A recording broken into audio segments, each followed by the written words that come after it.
Maje kubasuza mwebwe mwese mwahisemo gukurikira Keya TV.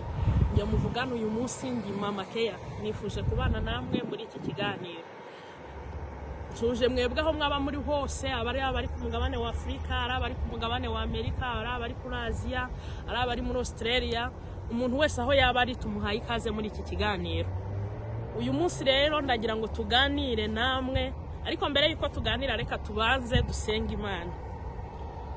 Turagushimiye Uwiteka Imana nyiribihe kuduhaye uyu mwanya wo kuvugana n'abavandimwe aho baba bari hose mwese.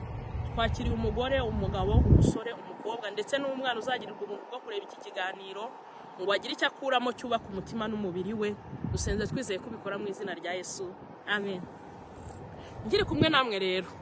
Umumaro w'iyi TV yacu Keya TV ni ukugira ngo tubohora abantu, turuhura abantu. Abantu bararushye kubera ubuzima tubamo bwa buri munsi.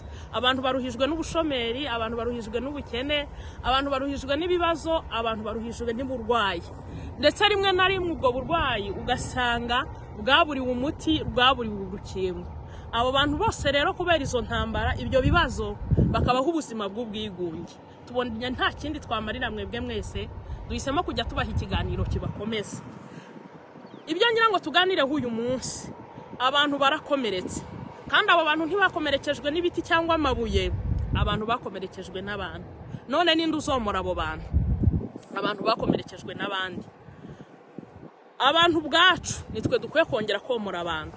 Imana hiri mu ijuru twese twiyita abakozi b'Imana, ntikeneye ihumure riturutse kuri twebwe, kuko Imana irihagije. Imana ntiyakomereka. Imana ituye ahera, Imana irashoboye, Imana izi byose, Imana imenya byose. Ariko abantu bakeneye ihumure riturutse ku bandi bantu.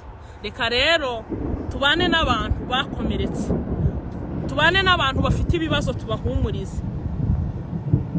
Ijambo ry'Imana niryo ritubwira ngo icyo wifuza ko bagukorera nawe ujye ugikorera abandi.